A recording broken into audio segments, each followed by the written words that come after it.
Hello guys, કેમ છો? મજામાં ને? ઇન્ડોવેસ્ટમાં એકવાર ફરીથી આપ સૌનું સ્વાગત છે. આજનો આપણો પહેલો આર્ટિકલ બ્લુ ફ્લેગ સર્ટિફિકેટના બારામાં છે. યુપીએસસી, જીપીએસસી અને સ્પીપા ત્રણેય એક્ઝામ માટે મોસ્ટ ઇમ્પોર્ટન્ટ આર્ટિકલ છે. એમાં ખાસ કરીને આવનારા 3 મહિનામાં જીપીએસસીની પીઆઈ ક્લાસ 2ની એક્ઝામ અને એસટીઆઈ ક્લાસ 3ની એક્ઝામ આવવાની છે. એમાં ડાયરેક્ટલી આ ટોપિકમાંથી ક્વેશ્ચન બનવાની સંભાવના છે.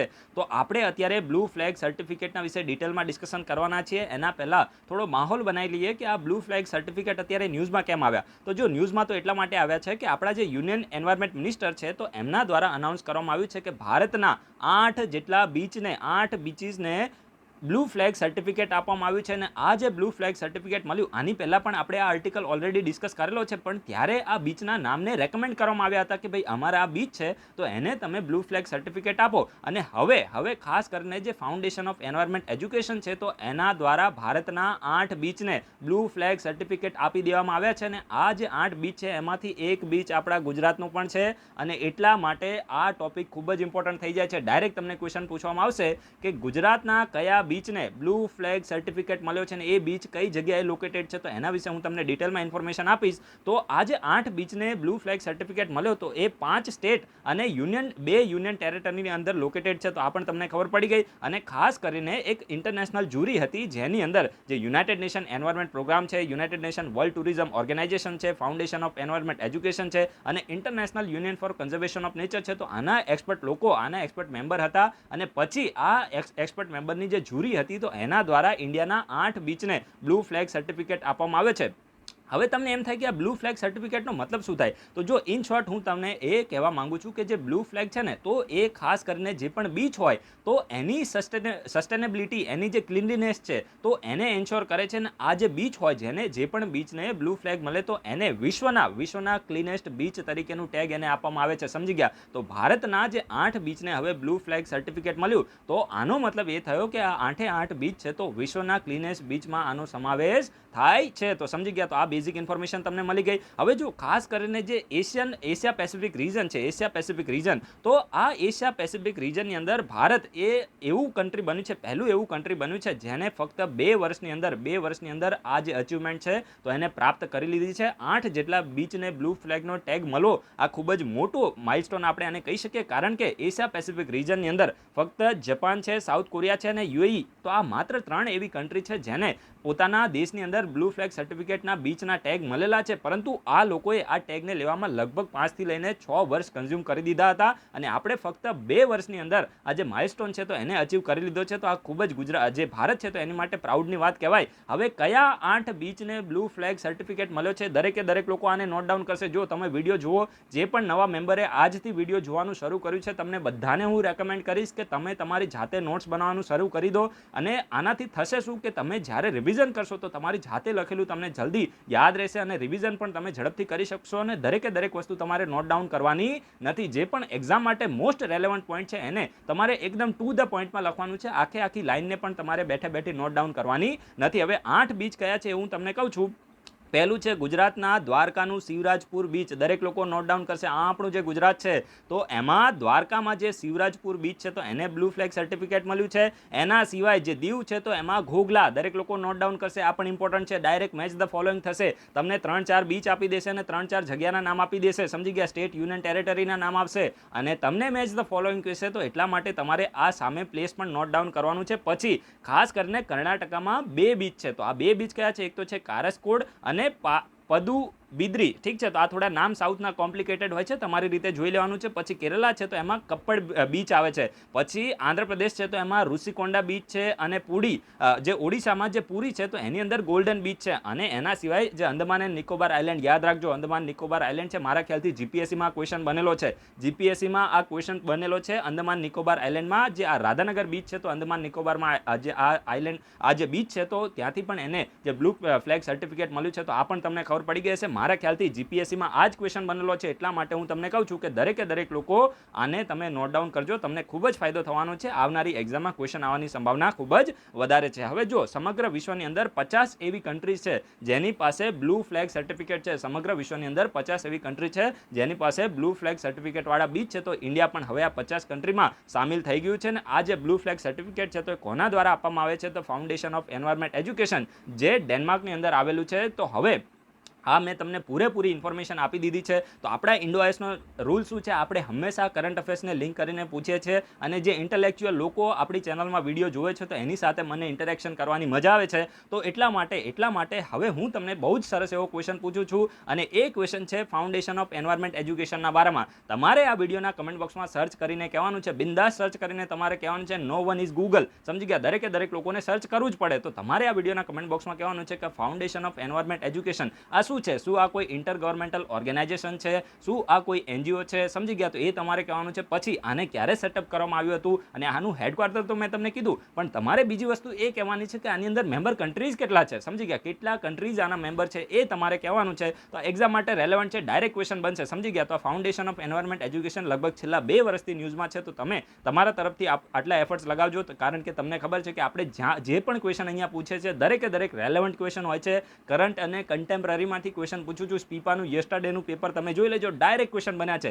ઇવન આપણે જે ક્વેશ્ચન પૂછ્યા એમાંથી પણ ક્વેશ્ચન આવ્યા છે. યુપીએસસીમાં પણ સેમ વસ્તુ થઈ છે. તો તમે જે ક્વેશ્ચન પૂછવામાં આવે એને પ્રાયોરિટી આપજો, કારણ કે 3 વર્ષના કરંટ અફેર્સમાંથી કોઈ પણ ટોપિકને આપણે લિંક કરી દઈશું. એના પછી જે નેક્સ્ટ છે આર્ટિકલ, તો તે વર્લ્ડ માઇગ્રેટરી બર્ડ ડેના બારમાં છે. હવે જો 2020નો જે વર્લ્ડ માઇગ્રેટરી બર્ડ જે આ જે ડે છે ને, આમ તો હું ડેને ક્યારેય કવર કરતો નથી, પરંતુ આ ડે ખૂબ જ ઇમ્પોર્ટન્ટ છે. ઇવન તમને મેન્સમાં પણ કામમાં આવશે. તો દર વર્ષે 10 ઓક્ટોબરનો જે દિવસ છે, હવે જો ખાસ કરીને આમાં કેવું છે, 2018થી આ જે વર્લ્ડ માઇગ્રેટરી બર્ડ ડે છે ને, તો એને એક વર્ષની અંદર 2 વાર સેલિબ્રેટ કરવામાં આવે છે. અને કઈ રીતે? આમાં કોઈ ડેટ ફિક્સ નથી. અહીંયા મેં તમને 10 ઓક્ટોબર કીધું ને રૂકી કેમ ગયો? કારણ કે આની કોઈ ડેટ ફિક્સ નથી.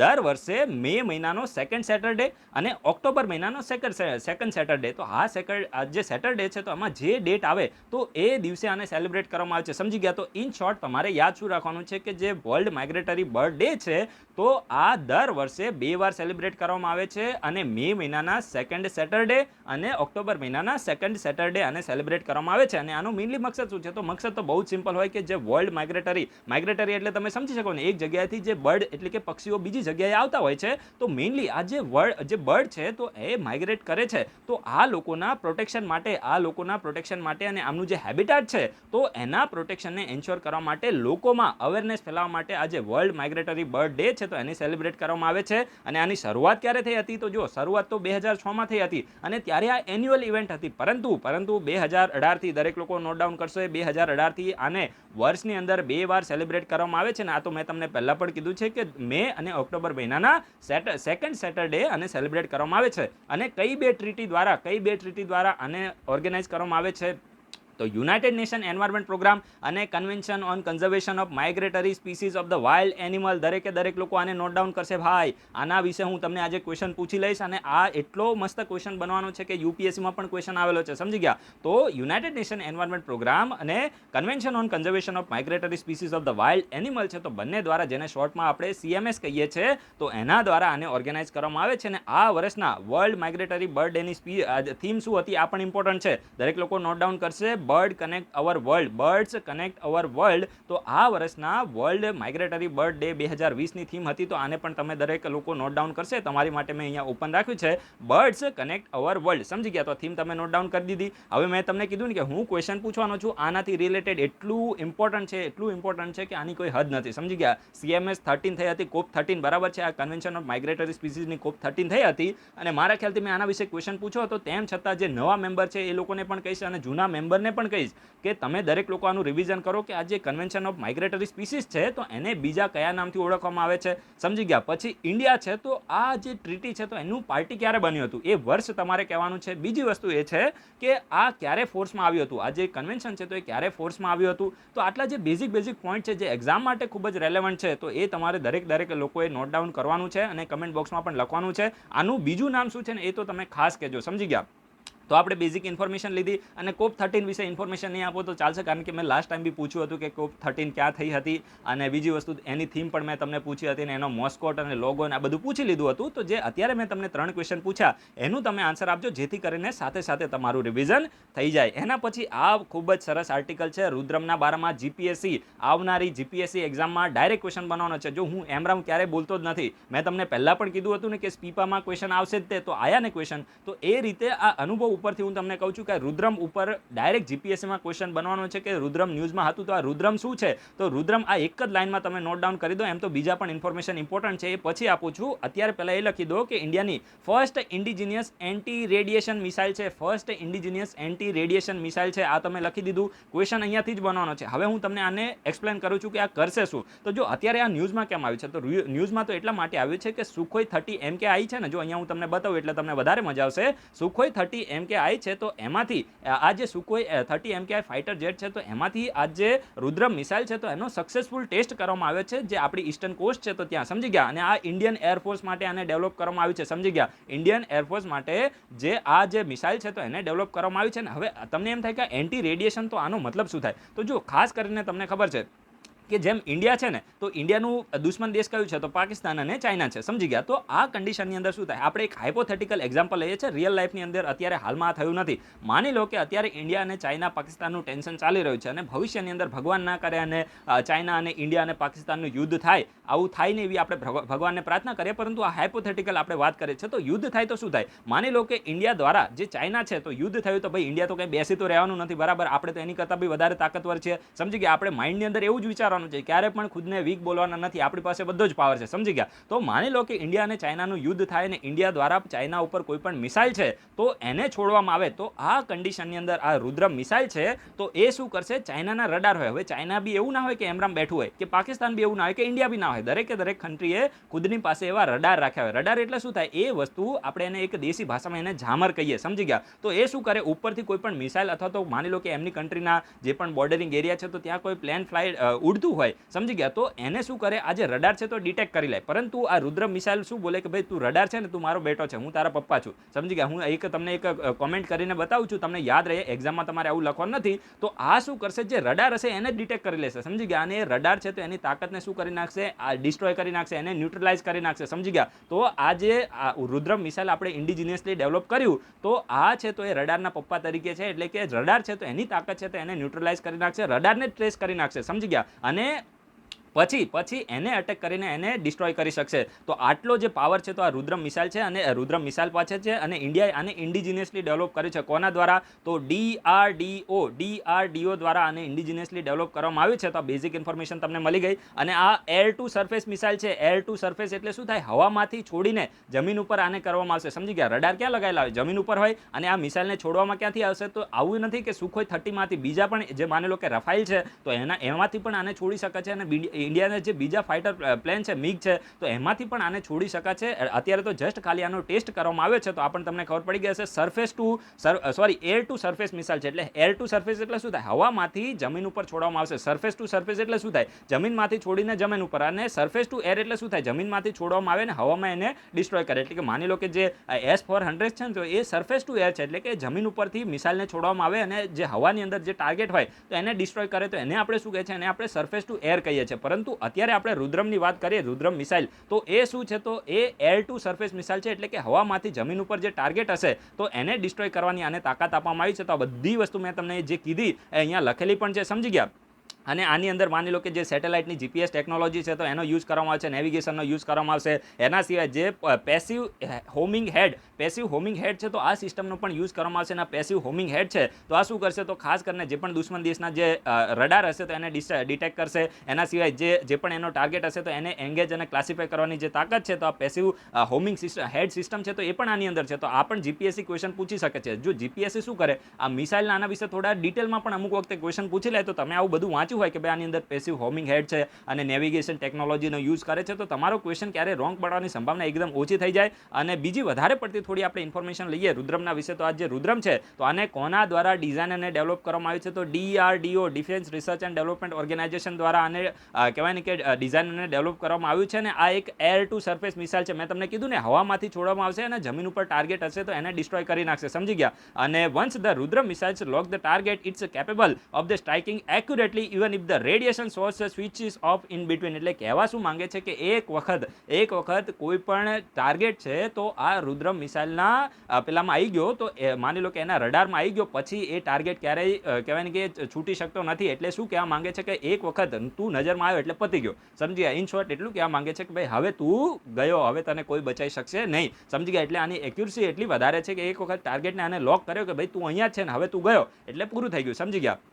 અને પછી નેક્સ્ટ છે the missile has been operational range. આ ઇમ્પોર્ટન્ટ છે, દરેક લોકો આને નોટ ડાઉન કરશે. આ મિસાઇલની ઓપરેશનલ રેન્જ છે 100 કિલોમીટર કરતાં વધારે. અહીંયા શું લખ્યું છે? મોર દેન 100 કિલોમીટર. દરેક લોકો નોટ ડાઉન કરશે. જીપીએસસીએ તમને કન્ફ્યુઝ કરવા હશે, યુપીએસસીએ કન્ફ્યુઝ કરવા હશે, તો અહીંયા મોરની જગ્યાએ શું લખી નાખશે? Less than 100 kilometre. તો એ સ્ટેટમેન્ટ રોંગ થઈ જશે ભાઈ. આની જે રેન્જ છે તો એ મોર દેન 100 કિલોમીટર છે. અને મેઇનલી આને ફાઇટર જેટના માની લો કે જ્યાંથી આને લોન્ચ કરવામાં આવ્યું હોય તો ત્યાંથી લઈને 100 કિલોમીટર સુધી આની મોર દેન 100 કિલોમીટર આની જે રેન્જ છે તો એ રહે છે. અને આની વોરહેડની કેપેબિલિટીઝ એના સિવાય while the system has been tested from the Sukhoi 30 MKI it has been adapted for the launch from the other fighter jet. તો મેં તમને પહેલાં પણ કીધું ને કે ભાઈ સુખોઈ 30 માંથી લોન્ચ કરવામાં આવ્યું, પણ એવું નથી કે બીજામાંથી લોન્ચ ના કરી શકાય. બીજા ફાઇટર જેટ છે તો એમાંથી પણ લોન્ચ કરી શકાય છે.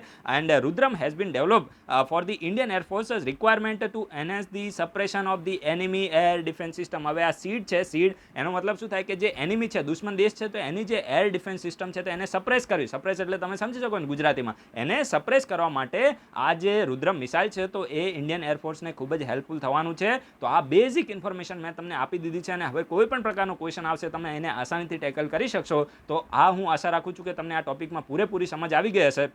હવે જો આની સાથે લિંક કરીને મેં તમને પહેલાં પણ કીધું હતું કે એકદમ સરસ હું તમને ક્વેશ્ચન પૂછીશ અને એ જે ક્વેશ્ચન છે એ તમને 100% આવનારી એક્ઝામમાં ફાયદો કરાવવાની છે. અને એ ક્વેશ્ચન છે પ્રહાર મિસાઇલના બારામાં. પ્રહાર મિસાઇલના બારામાં તમારે રિવિઝન કરવાનું છે. રિવિઝન કઈ રીતે કરવાનું છે? 2-3 ક્વેશ્ચનના આન્સર આપવાના છે. પ્રહાર મિસાઇલ છે તો આને ડિઝાઇન અને ડેવલપ કોના દ્વારા કરવામાં આવી છે? બીજી વસ્તુ એ કે આ પ્રહાર મિસાઇલ એ કેવી મિસાઇલ છે? બેલિસ્ટિક મિસાઇલ છે કે ક્રૂઝ મિસાઇલ છે? ત્રીજો ક્વેશ્ચન એ છે કે આ જે પ્રહાર મિસાઇલ છે તો એ સરફેસ ટુ સરફેસ છે, સરફેસ ટુ એર છે, એર ટુ સરફેસ છે, કેવી મિસાઇલ છે? અને આની રેન્જ કેટલી છે? અને આની વોરહેડની કેપેબિલિટીઝ કેટલી છે? એટલે કે આમાં પેલોડ કેટલો આને કેરી કરી શકે છે? તો આટલા ક્વેશ્ચનના તમે આન્સર આપશો, કોઈ પણ ક્વેશ્ચન તમારો બહાર જવાનો નથી. તો આ પ્રહાર મિસાઇલ થઈ. એના પછી હવે આજથી થોડા દિવસ પહેલા છે ને શૌર્ય મિસાઇલનું પણ પરીક્ષણ કરવામાં આવ્યું હતું, પરંતુ ત્યારે મેં ઉતાવળમાં માની લો કે કંઈક ઉતાવળમાં એ મારા ધ્યાનમાં નહીં આવ્યું, એની આર્ટિકલ ડિસ્કસ કરવાનો રહી ગયો છે. તો અત્યારે આપણે એને પણ ડિસ્કસ કરી લઈએ તો કંઈ પણ આપણું છૂટવું જોઈએ નહીં. તો આ શૌર્ય મિસાઇલ વિશે તમારે કહેવાનું છે કે શૌર્ય મિસાઇલ એ કેવી મિસાઇલ છે? શું કોઈ હાઇપરસોનિક મિસાઇલ છે કે કેવી મિસાઇલ છે? સમજી ગયા. પછી તમારે એ કહેવાનું છે કે બેલિસ્ટિક મિસાઇલ છે, કેવી મિસાઇલ છે?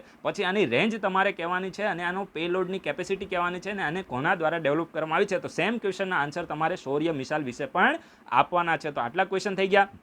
તો આજે આપણે ટોટલ કેટલા ક્વેશ્ચન પૂછી લીધા? 4 ક્વેશ્ચન પૂછી લીધા. હવે હું તમને ક્વેશ્ચન નહીં પૂછું. હવે આપણે શું કરીશું? માની લો કે અહીંયા કોઈ સારો એવો ક્વેશ્ચન આવશે સ્કીમમાં તો અહીંયા હું પૂછી લઈશ, અધરવાઇઝ 4 ક્વેશ્ચન ઇનફ છે. હવે નેક્સ્ટ જે છે તો એ ખાસ કરીને ભાઈ તરુ સિંઘજીના બારામાં છે. હવે જો આ ભાઈ તરુ સિંઘજી છે ને તો આમની 300મી બર્થ એનિવર્સરી હતી અને આપણા પ્રધાનમંત્રીએ આ ભાઈ તરુ સિંઘજીને નમન કર્યું છે. ને એટલા જ માટે ભાઈ તરુ સિંઘજી ન્યૂઝમાં આવે છે. અને પ્રધાનમંત્રી નમન કરે તો પર્સનાલિટીએ કંઈક સારું એવું કાર્ય કર્યું હોય તો જ નમન કરે ને, અદરવાઇઝ તો મતલબ પર્સનની વેલ્યુ ના હોય તો પ્રધાનમંત્રીને નમન કરે. સમજી ગયા? તો એના માટે મેં આ જે ભાઈ તરુ સિંઘજી છે તો એના વિશે ઇન્ફોર્મેશન આપવાનું નક્કી કર્યું છે. અને 300મી બર્થ એનિવર્સરી હતી. જો આ રાઉન્ડ ફિગર છે એટલા માટે ઇમ્પોર્ટન્ટ થઈ જાય છે. 300મી બર્થ એનિવર્સરી હતી અને આમને કયા ધર્મથી બિલોંગ કરતા હતા? તો શીખ ધર્મ છે, બરાબર છે, જે આપણે પંજાબી કહીએ છીએ ને શીખ ધર્મ.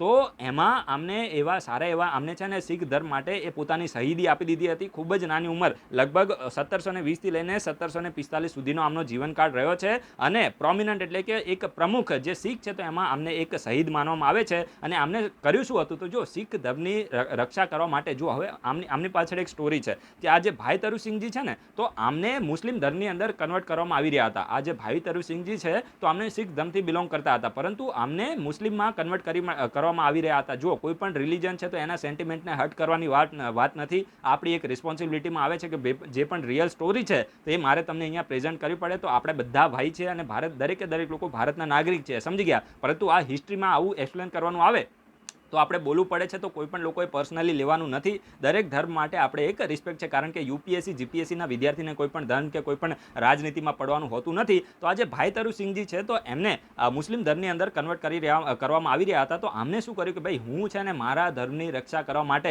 મારું સર કપાઈ નાખીશ, પરંતુ મારા વાળ છે તો એને હું કાપવા નહીં દઉં. કારણ કે આમના જે તમને ખબર છે કે શીખ લોકો છે ને તો એ વાળ છે તો એને લાંબા રાખે, સમજી ગયા. તો આમના બાલ કાપીને એમને મુસ્લિમ ધર્મની અંદર કન્વર્ટ કરવામાં આવી રહ્યા હતા. તો આમને શું કીધું કે ભાઈ મારું તમે માથું કાપી નાખો, મારું હેડ છે તો એને તમે કાપી નાખો, પરંતુ હું મારા ધર્મની જે વેલ્યુ છે તો એને હું નીચે પડવા દઈશ નહીં. અને આમને જે શીખ ધર્મની વેલ્યુની રક્ષા કરવા માટે પોતાના માથું હતું તો એને કપાવી નાખ્યું હતું, પરંતુ એમને વાળ કાપવા દીધા ન હતા. તો આ તમે સમજી શકો છો કે આમને કેટલું મોટું સેક્રિફાઈસ કર્યું હશે અને ત્યારે એ ધર્મની વેલ્યુ શું હશે એ પણ તમે સમજી શકો છો. અને પછી આમનું એક ગુરુદ્વારા બનાવવામાં આવ્યું છે. આ ઇમ્પોર્ટન્ટ છે, યાદ રાખજો. આ ગુરુદ્વારા શહીદ ભાઈ તરુસિંહ ઓર જેને ગુરુદ્વારા શહીદી અસ્થાન ભાઈ તરુસિંહ પણ કહેવામાં આવે છે. તો આ જે શીખ ગુરુદ્વારા છે તો કઈ જગ્યાએ લોકેટેડ છે, તો ખાસ કરીને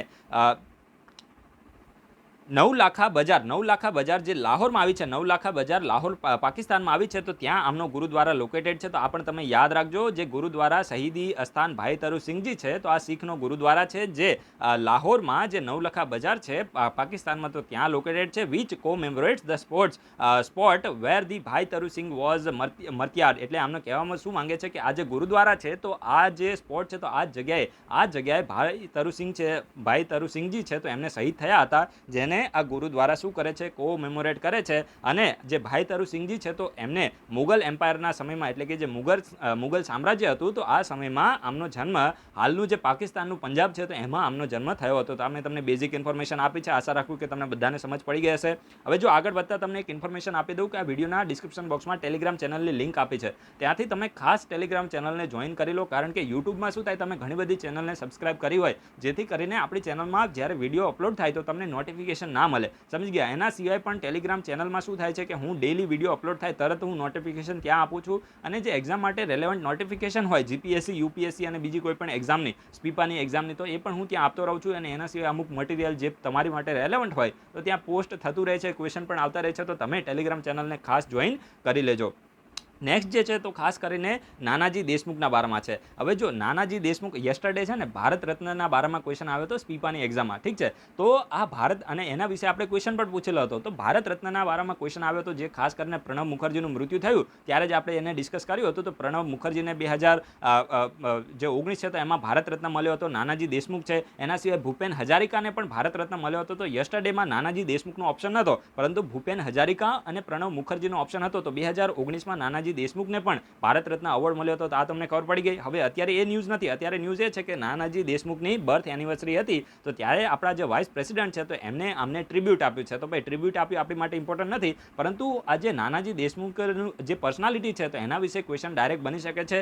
જો થોડો આ પોલિટિકલ જે આ તમને આર્ટિકલ લાગી શકે છે પણ રિયલમાં પોલિટિકલ નથી. હું ક્યારે પણ પોલિટિકલ આર્ટિકલને કવર કરતો નથી. આ પર્સનાલિટીએ સારું એવું સમાજ માટે કાર્ય કરેલું છે, તો પરંતુ ક્યાંક ને ક્યાંક આમને આરએસએસ ને બીજેપી સાથે જોડાયેલા હતા. તો કોઈ પણ લોકોએ પોલિટિકલી આને લેવાનું નથી. મેં તમને પહેલાં પણ કીધું કે જીપીએસસી અને યુપીએસસીનો વિદ્યાર્થીનો કોઈ પણ પોલિટિક્સમાં કોઈ ઇન્ટરેસ્ટ રાખવાનો હોતો નથી. અને જો ઇન્ટરેસ્ટ રાખવો હોય તો તમારે યુપીએસસી જીપીએસસી છોડી દેવું પડે. પરંતુ અત્યારે મારે થોડું બોલવું પડશે, કારણ કે આમને ક્યાંક ને ક્યાંક આરએસએસ અને જનસંઘ સાથે જોડાયેલા હતા. તો આપણે કહેવું પડે, સમજી ગયા. તો આ તો તમારી ઇન્ફોર્મેશન માટે છે. તમારે ના સાંભળવું હોય તો 2 મિનિટ માટે વિડીયોને તમે સ્કીપ કરી શકો છો, પરંતુ ક્વેશ્ચન આવશે તો ત્યાં તમને નુકસાન થશે. તો જો ખાસ કરીને આજે નાનાજી દેશમુખ છે તો આમનો જીવનકાળ કેટલો રહ્યો છે, 1916થી લઈને 2010 સુધીનો આમનો જીવનકાળ રહ્યો છે. અને આમને એક સોશિયલ એક્ટિવિસ્ટ અને પોલિટિકલ લીડર હતા. અને નાનાજી દેશમુખ છે તો આમને ઘણા સમય સુધી જે આરએસએસ છે તો એના પણ મેમ્બર રહ્યા છે. એના સિવાય જે જનસંઘ છે, જે ભવિષ્યને જે કહેવાય ને કે પછી જે બીજેપી છે તો એનો ભાગ બની ગયું હતું, તો જે જનસંઘ છે તો એના ફાઉન્ડિંગ મેમ્બર પણ રહ્યા છે. He later become the part of the Janata party and Bharatiya Janata party. એટલે કે પછી જનતા પાર્ટી જે મોરારજી દેસાઈની સરકાર બની હતી ને, ઇન્દિરા ગાંધીએ ઇમરજન્સી ડિક્લેર કરી એના પછી ઇન્દિરા ગાંધીની મોરારજી દેસાઈની સરકાર બની તો એમાં જનતા પાર્ટી અને પછી ભારતીય જનતા પાર્ટીના મેમ્બર પણ રહ્યા છે. He was considered one of the architect of the Jayaprakash Narayan movement against the emergency in 1974 and was also instrumental in the formation of the Janata party government in 1977. એટલે કહેવા શું માંગે છે કે જ્યારે ઇન્દિરા ગાંધીએ નેશનલ ઇમરજન્સી ઘોષિત કરી ત્યારે તમને ખબર હશે કે બેકગ્રાઉન્ડની અંદર જયપ્રકાશ નારાયણની એક મૂવમેન્ટ ચાલતી હતી. નેશનલ ઇમરજન્સી છે તો એની કહેવાય ને કે ઇમરજન્સીની અગેન્સ્ટમાં 1974માં જયપ્રકાશ નારાયણની મૂવમેન્ટ ચાલતી હતી અને આ જે મૂવમેન્ટ હતી જેપી નારાયણની મૂવમેન્ટ હતી તો એ મૂવમેન્ટના ચીફ આર્કિટેક્ટ કોણ હતા તો એ મૂવમેન્ટના ચીફ આર્કિટેક્ટ હતા નાનાજી દેશમુખ. એના સિવાય ખાસ કરીને આમને જે જનતા પાર્ટીની ગવર્મેન્ટ બની 1977માં તો એ ગવર્મેન્ટને ફોર્મ કરવામાં પણ ઇન્સ્ટ્રુમેન્ટલ સારો એવો રોલ પ્લે કરેલો છે. તમને ખબર છે કે 42nd કોન્સ્ટિટ્યુશન અમેન્ડમેન્ટ એક્ટ આવ્યો તો એને આપણા કોન્સ્ટિટ્યુશનને ચેન્જ કરીને રાખી દીધું હતું અને આ જે 42nd કોન્સ્ટિટ્યુશન અમેન્ડમેન્ટ એક્ટ છે ઇન્દિરા ગાંધીના સમયમાં આવ્યો હતો જેને મિની કોન્સ્ટિટ્યુશન તરીકે પણ ઓળખવામાં આવે છે. યુપીએસસી આ ક્વેશ્ચન પૂછેલો હતો. હવે જે લોકોએ સ્કીપ કરી દીધું હશે ને એને આ વસ્તુ શીખવા નહીં મળી હોય, સમજી ગયા. તો 42nd કોન્સ્ટિટ્યુશન અમેન્ડમેન્ટ એક્ટ છે તો એને મિની કોન્સ્ટિટ્યુશન કહેવામાં આવે છે અને એમાં આપણા બંધારણની અંદર ઘણા બધા નેગેટિવ ચેન્જ કરવામાં આવ્યા હતા અને પછી એના પછી 44th constitution amendment act Morarji દેસાઈની સરકાર આવી તો એમના દ્વારા પછી જે પણ નેગેટિવ ચેન્જ કરવામાં આવે દરેક વસ્તુને સુધારી દેવામાં આવી હતી. જે 44માં સંવિધાન સંશોધન જે કાયદો હતો તો એના દ્વારા એમાં ચેન્જ કરવામાં આવ્યા હતા. તો આ પણ તમને ખબર પડી ગઈ હશે. He was a member of the 6th Lok Sabha between 1977 and 1979 એટલે કે 1977 થી 1979 સુધી જે 6ઠી લોકસભા હતી તો એના મેમ્બર પણ રહ્યા હતા. એના સિવાય આમને જે એનડીએ ગવર્મેન્ટ છે તો એના જે રાજ્યસભાના મેમ્બર તરીકે પણ આમને 1799માં એનડીએ ગવર્મેન્ટ દ્વારા નોમિનેટ કરવામાં આવ્યા હતા. 1999માં કોણ હતા? 1999માં મારા ખ્યાલથી અટલ બિહારી વાજપેયીની સરકાર બની હતી તો ત્યારે એનડીએ દ્વારા અમને નોમિનેટ કરવામાં આવ્યા હતા. As a socialist activist he worked in the field of education, health, rural self reliance, ઠીક છે, in around 500 villages in the Chitrakoot. હવે જો આ ચિત્રકૂટ છે ને તો એ મધ્યપ્રદેશમાં આવ્યું છે તો આમને એક સોશિયલ એક્ટિવિસ્ટ તરીકે જે ચિત્રકૂટના લગભગ 500 જેટલા જે ગામડાઓ છે તો એની અંદર જે એજ્યુકેશન છે, હેલ્થ છે, રૂરલ સેલ્ફ એમ્પ્લોયમેન્ટ છે તો બધા સેક્ટરની અંદર આમને સારું એવું કાર્ય કર્યું હતું અને ત્યારે જ આમને ભારત રત્ન આપવામાં આવ્યો. અધરવાઇઝ ફાલતુ વ્યક્તિને ભારત રત્ન ક્યારેય મળતો નથી. And he set up the Chitrakoot Gramodaya Vidyalaya Vishwavidyalaya in Madhya Pradesh. Important છે, યાદ રાખજો. જો ચિત્રકૂટ ગ્રામોદયા વિશ્વવિદ્યાલય છે તો એને મધ્યપ્રદેશની અંદર આ નાનાજી દેશમુખ છે તો એમના દ્વારા સેટઅપ કરવામાં આવી હતી. અને આ જે વિશ્વવિદ્યાલય એટલે શું થાય? યુનિવર્સિટીઓ એને આપણે વિશ્વવિદ્યાલય ગુજરાતી અથવા તો હિન્દીમાં કહીએ છીએ. તો આ જે વિશ્વવિદ્યાલય છે તો એ ખાસ કરીને મધ્યપ્રદેશમાં આવી છે અને આને ભારતની પહેલી રૂરલ યુનિવર્સિટી તરીકે ઓળખવામાં આવે છે. ઇમ્પોર્ટન્ટ ફેક્ટ છે, નોટ ડાઉન કરજો. જે ચિત્રકૂટ ગ્રામોદયા વિશ્વવિદ્યાલય છે તો એ મધ્યપ્રદેશમાં આવી છે અને એને ભારતની પહેલી જે રૂરલ યુનિવર્સિટી છે તો એ તરીકે ઓળખવામાં આવે છે. He started a chain of the Saraswati Vidya Mandir school throughout the country. એટલે કે ભારતની અંદર સમગ્ર ભારતમાં જે સરસ્વતી વિદ્યા મંદિર સ્કૂલ છે તો એની ચેનને પણ શરૂ કરી હતી. He was honour with the Padma Vibhushan in 1999 and posthumously award of the Bharat Ratna in 2019. એટલે કે 1999માં આમને પદ્મ વિભૂષણનો અવોર્ડ મળ્યો હતો અને પછી 2019માં આમને ભારત રત્નનો અવોર્ડ આપવામાં આવ્યો હતો. અને 2019માં બીજા કોને મળ્યો હતો તો આપણા પ્રણવ મુખર્જી જેમનું મૃત્યુ હજુ હમણાં જ થયું છે. એના સિવાય જે ભૂપેન હજારિકા જેમના નામ ઉપરથી એક બ્રિજનું નામ પણ રાખવામાં આવ્યું છે.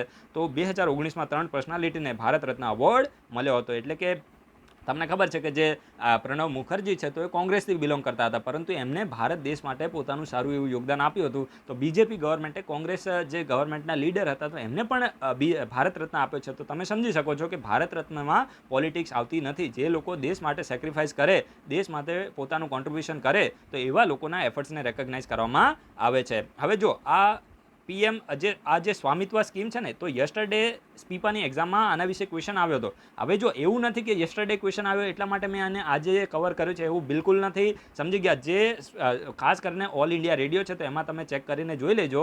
11 ઓક્ટોબરના દિવસે જે પ્રધાનમંત્રી છે તો એમને આ સ્વામિત્વ સ્કીમ છે તો એના તહેત જે પ્રોપર્ટી કાર્ડ છે તો એને શું કરે છે? ડિસ્ટ્રીબ્યુટ કરે છે. અહીંયા વિલ નહીં આવે, અહીંયા લોન્ચ ડે આવશે. સમજી ગયા? તો ખાસ કરીને પ્રધાનમંત્રીએ 11 ઓક્ટોબરના દિવસે જે પ્રોપર્ટી કાર્ડ છે તો એને આ સ્વામિત્વ સ્કીમના તહેત લોન્ચ કર્યા છે. તો આપણે હવે શું કરી દઈએ? આ જે સ્વામિત્વ સ્કીમ છે તો એના વિશે આપણે સ્વમિત્વ આપણે કહીએ, સ્વામિત્વ અથવા તો સ્વમિત્ર તમારે જે રીતે પ્રોનાઉન્સ કરવું હોય, તો આના જે પ્રોપર્ટી કાર્ડ છે તો એને રૂરલ હાઉસહોલ્ડ છે તો એને ડિસ્ટ્રીબ્યુટ કરવામાં આવે છે, અને આ ફિઝિકલ ડિસ્ટ્રીબ્યુશન પ્રોપર્ટી કાર્ડ છે. સમજી ગયા? પ્રધાનમંત્રીએ 11 ઓક્ટોબરના દિવસે જે સ્વામિત્વ સ્કીમ છે તો એના તહેત જે પ્રોપર્ટી કાર્ડ છે તો એનું ફિઝિકલ ડિસ્ટ્રીબ્યુશન કર્યું છે, અને આ રૂરલ ઇન્ડિયા છે તો એનું ટ્રાન્સફોર્મેશન માટે છે. હવે જો સૌથી પહેલાં તમારે ફેક્ટ શું યાદ રાખવાના છે કે આ જે સ્વામિત્વ સ્કીમ છે તો આને ક્યારે લોન્ચ કરવામાં આવી હતી? તો જો નેશનલ પંચાયતી રાજ ડે છે, નેશનલ પંચાયતી રાજ ડે છે તો આ દિવસે 24 એપ્રિલનો દિવસ, આ દિવસે સચિન તેંડુલકરનો બર્થડે પણ છે, તો નેશનલ જે પંચાયતી રાજ ડે છે તો એ દિવસે 2020માં આ સ્કીમને લોન્ચ કરવામાં આવી હતી. અને આનું ફૂલ ફોર્મ શું થાય છે? આ સ્વમિત્વ સ્કીમનું ફૂલ ફોર્મ શું થાય છે? સર્વે